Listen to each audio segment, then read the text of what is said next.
Every demoralizing knockout by Mike Tyson explained right now. 10 nights when Iron Mike didn't just win, he destroyed souls. We're talking grown men stumbling like drunk toddlers, champions quitting forever, tough guys crying for their mothers. These aren't just knockouts, they're psychological demolitions that left permanent scars. Number 10, Clifford Etienne, February 22nd, 2003. Let's kick this off with Tyson's final knockout victory, and man, what a way to go out. Picture this, Memphis, Tennessee, 2003. Tyson's 36 years old, supposedly washed up, facing Clifford the Black Rhino Etienne. The odds makers are giving Etienne a real shot here. This ain't prime Tyson anymore, right? Wrong. 49 seconds. That's all it took. Tyson comes out looking like he's got somewhere else to be, throws a vicious right hand that catches Etienne flush, and boom, the Black Rhino is down and he ain't getting up. What makes this so demoralizing? This was supposed to be Etienne's moment, his chance to take down a legend past his prime. Instead, he becomes the final highlight on Tyson's knockout reel. Talk about adding insult to injury. Getting knocked out by a washed-up Tyson in under a minute? That's the kind of loss that makes you reconsider your whole career. The crazy part? Tyson threw that knockout punch with bad intentions. You can see it in his eyes. One last reminder that even an old lion still has teeth.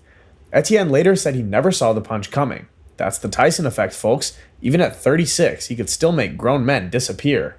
Number 9, Tony Tubbs, March 21st, 1988. Now we're heading to Tokyo, Japan, where Tyson turned the brand new Tokyo Dome into his personal demolition site. Tony Tubbs came in at 238 pounds, and let's be real, not all of it was muscle. The Japanese promoters thought Tubbs would extend the fight, give the crowd a show. They thought wrong. Tubbs actually had a game plan: get inside, rough Tyson up, make it ugly. And for about 3 minutes, it was working. He was trading with Tyson, landing some shots. The crowd's getting excited, thinking they might see something special. Then reality hit, literally. Second round, Tyson catches Tubbs with a left hook that sent him spinning like a heavyweight ballerina.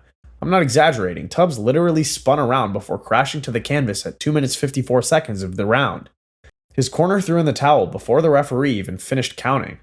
The image of Tubbs lying there, staring up at the Tokyo Dome ceiling with blood pooling around his head. That's nightmare fuel right there. What really makes this demoralizing is that Tubbs talked a big game beforehand. He said he wouldn't get sucked into Tyson's fight, that he'd make Mike box. Instead, he got turned into a highlight reel in front of 51,000 Japanese fans who'd never seen anything quite like Iron Mike's brand of violence. Number 8. Carl the Truth Williams, July 21st, 1989. Atlantic City, summer of '89. Carl Williams had a nickname, The Truth. Well, Tyson introduced him to a different kind of truth with a left hook that could have knocked down a building. 93 seconds. That's it. Fight over. Here's what makes this one special. Williams and Tyson had history. They'd sparred back in 1983 when Tyson was just a 17-year-old amateur, and Williams was undefeated as a pro. Williams supposedly handled young Mike pretty well in those sessions. Fast forward 6 years, and Tyson's showing him exactly how much he'd evolved. Williams throws a jab. Tyson slips it and counters with a left hook that sent Williams down hard. He gets up at 8, but referee Randy Neumann takes one look at his eyes and waves it off. The crowd goes nuts, not cheering, but booing. They thought it was stopped too early. Williams himself protested, said he was fine, but watch the replay. When Neumann asked if he was okay, Williams just stared blankly. That 1,000-yard stare? That's what we call being separated from your consciousness, folks. The real kicker? This was Tyson's last successful title defense before Buster Douglas. Williams spent the rest of his career trying to get a rematch that never came. Imagine living with that, 93 seconds that define your entire legacy. Number 7, Henry Tillman, June 16th, 1990. Now this one's personal. See, Henry Tillman had Tyson's number as an amateur, beat him twice, even won Olympic gold while Tyson was left on the sidelines. But this is 1990, 4 months after the Douglas disaster, and Tyson's looking to remind everyone who he is. Tillman? He's about to become a statement. 2 minutes and 47 seconds of pure violence. Tyson came out like a man possessed, throwing combinations that looked like they were trying to separate Tillman's head from his shoulders. A right hand finally does the job, dropping Tillman like he's been shot. What makes this so psychologically devastating? Tillman knew he'd beaten this man before. Twice. But that was amateur Tyson. Pro Tyson with something to prove? That's a whole different animal. The revenge factor here is off the charts. Tyson didn't just beat Tillman, he erased those amateur losses in the most emphatic way possible. After the fight, Tillman's corner had to basically carry him out. That's not just losing, that's having your entire claim to fame demolished in front of a national TV audience. You want to know what makes this truly demoralizing? Tillman had been telling people for years about beating Tyson. It was his calling card, his proof that he belonged with the elite. In less than 3 minutes, Tyson turned that story from an asset into a curse. Every time someone mentioned those amateur wins after this, it just reminded Tillman of the night Tyson came for his revenge. The psychological warfare didn't end with the knockout. It continued every time Tillman's name came up in boxing circles. Yeah, he beat Tyson, as an amateur. Then look what happened when Mike turned pro. That's the kind of haunting that never goes away. Number 6. Frank Bruno, February 25th, 1989. Las Vegas Hilton, and Britain's Frank Bruno is about to learn why they call it the hurt business. This fight had everything. Drama, delayed multiple times, and when it finally happened, pure brutality. Bruno actually rocked Tyson in the first round with a huge right hand. For about 10 seconds, British fans thought they might witness history. Then Tyson happened. 5th round, Tyson unleashes a barrage of uppercuts that had Bruno's head snapping back like a speed bag, blood pouring from his nose. Bruno's trapped against the ropes, and Tyson's throwing hammers. Referee Richard Steele jumps in at 2 minutes 55 to save Bruno from permanent damage. But here's the truly demoralizing part. Bruno was tough as nails, never went down, kept trying to fight back, but it didn't matter one bit. Tyson hit him with everything, and Bruno just absorbed it all until his body couldn't take anymore. His trainer Terry Lawless was literally climbing through the ropes to save his fighter. When your own corner is that desperate to get you out of there, that's when you know you're in hell. Bruno would get a rematch 7 years later. Spoiler alert, it went worse. The aftermath? Bruno admitted Tyson hit him with electricity, said he saw white lights after that first round shot that rocked him. But instead of going down, Bruno kept standing, kept eating punches, turning himself into a human heavy bag for Tyson's entertainment. The British press called it brave. Everyone else called it a massacre.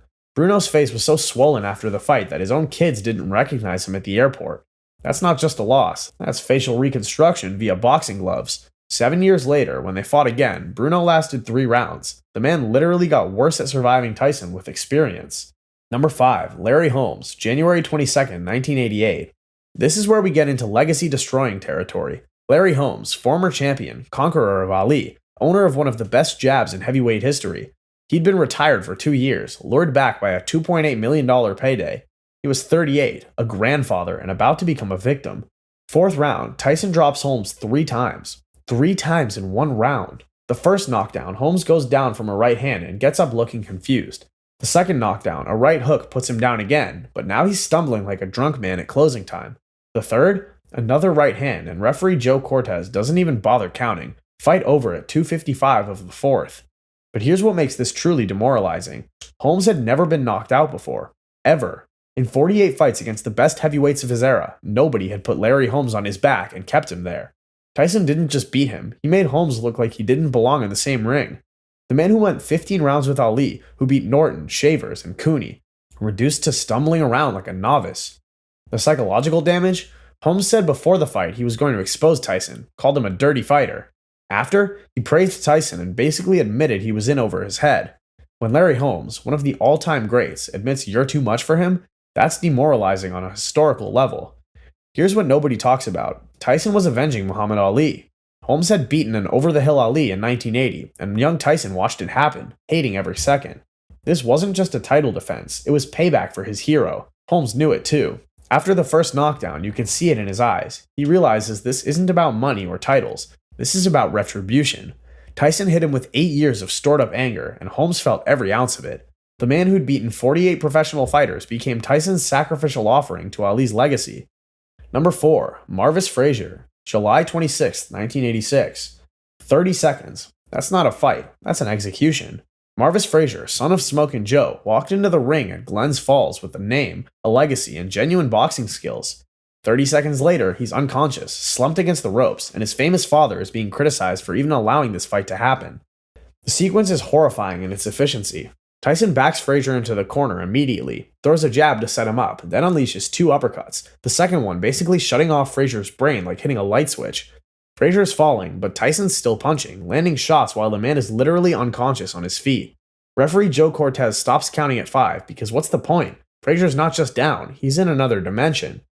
This wasn't just a knockout, it was a public execution of boxing royalty. Marvis had beaten good fighters, James Tillis, James Bone Crusher Smith. He wasn't some tomato can, but against Tyson, he looked like he'd never been in a ring before. The image of Joe Frazier's son, unconscious and folded up in the corner after just 30 seconds, that's the kind of thing that makes other fighters reconsider their career choices. ABC's Wide World of Sports broadcast this naturally. Millions watched Tyson turn Frazier into a highlight reel in half a minute. The whole Frazier boxing legacy, that legendary name, meant absolutely nothing. That's not just demoralizing, that's dynasty-ending stuff. Joe Frazier himself had to watch his son get destroyed faster than it takes to microwave popcorn. The old champion later admitted he knew it was over the moment Tyson threw that first uppercut. "I saw my boy's eyes roll back," Joe said. "That's when I knew we were in trouble." Trouble. That's like calling a nuclear explosion a firecracker. Marvis never fought a ranked opponent again. Think about that. 30 seconds with Tyson ended his relevance in boxing forever. His whole identity became the guy Tyson destroyed in 30 seconds, not Joe Frazier's son or talented heavyweight prospect. That's a special kind of psychological destruction that transcends the physical beating. Number 3. Trevor Berbick, November 22nd, 1986. This is it. The night a 20-year-old kid became the youngest heavyweight champion in history, and he did it in the most devastating way possible.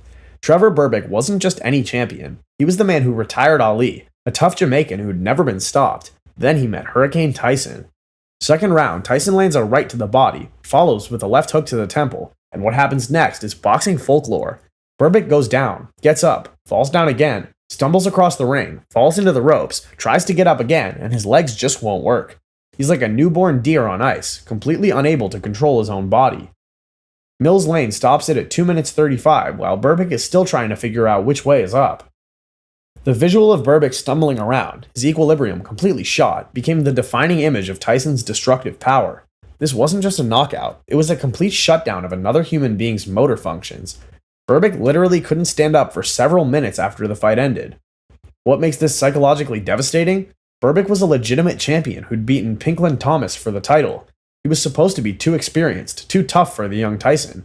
Instead, he became the stepping stone for Tyson's legend, forever remembered not for being champion, but for stumbling around like he'd forgotten how to walk. That's a special kind of demoralizing.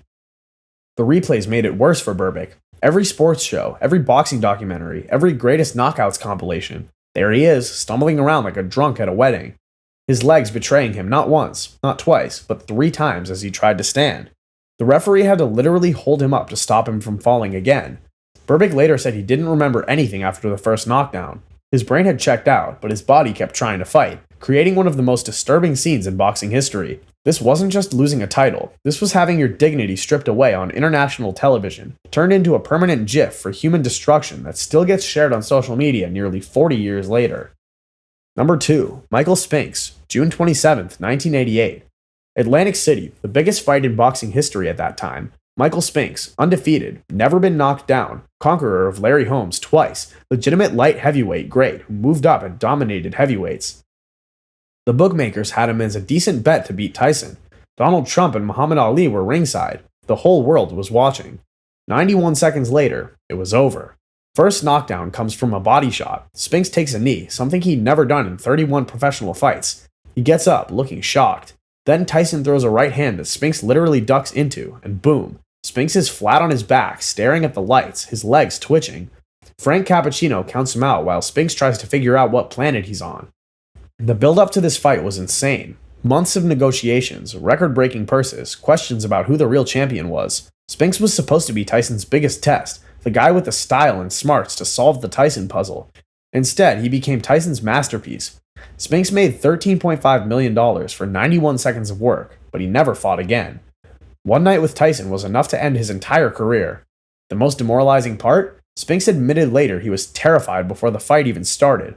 Tyson had won the mental battle before throwing a single punch. When you can make an undefeated champion quit in his own mind, that's a different level of dominance. What people forget is that Spinks wasn't just undefeated. He was considered a boxing genius, a master technician who'd outthought and outfought everyone. Larry Holmes couldn't figure him out in 2 fights. Jerry Cooney got demolished, but against Tyson, his entire boxing IQ meant nothing. All those skills, all that ring intelligence, evaporated the moment Tyson started walking toward him. Spinks later described it as feeling like prey, like being hunted by something that wasn't quite human. The psychological trauma was so severe that despite being only 31 years old and having no physical injuries, Spinks never even considered fighting again. Tyson didn't just beat him, he deleted Spinks' identity as a fighter. Imagine being so thoroughly destroyed that $13.5 million isn't enough to make you risk experiencing it again. Number 1. Reggie Gross, June 13th, 1986. Now you might be wondering, Reggie who? That's exactly the point. This wasn't a title fight. It wasn't for millions of dollars. It was Tyson's 21st professional fight at Madison Square Garden, and it produced perhaps the most demoralizing sequence in boxing history. Picture this: Gross throws a combination at Tyson. Mike doesn't just dodge the punches, he slips every single one with those subtle head movements, like he's in the Matrix. Gross is swinging at air while Tyson's standing right in front of him. Then, after making Gross look like an amateur, Tyson throws one left hook. One. And Gross goes down like he's been shot by a sniper. Gross gets up, but seconds later, Tyson puts him down again for good. Total fight time, 2 minutes 36 seconds of the first round. But those few seconds where Tyson turned into Neo from the Matrix, that's been watched millions of times on YouTube. It's not just that Gross lost, it's that he was made to look like he didn't belong in the same sport as Mike Tyson. What makes this the most demoralizing? It's the casual cruelty of it. Tyson wasn't angry. He wasn't revenge seeking. He was just showing the world that there were levels to this game, and Reggie Gross was about 10 levels below him. The dodge and destroy sequence became legendary, a perfect encapsulation of prime Tyson. Untouchable, inevitable, terrifying. Gross became immortal, just not in the way any fighter wants to be. There you have it. 10 nights when Mike Tyson didn't just beat opponents, he traumatized them. From Tokyo to Vegas, from champions to journeymen, Iron Mike left a trail of broken fighters who learned the hard way that stepping into the ring with the baddest man on the planet was like volunteering for your own funeral. These weren't just knockouts, they were career-defining, soul-crushing, legacy-destroying moments that reminded the world why Tyson remains boxing's most feared puncher.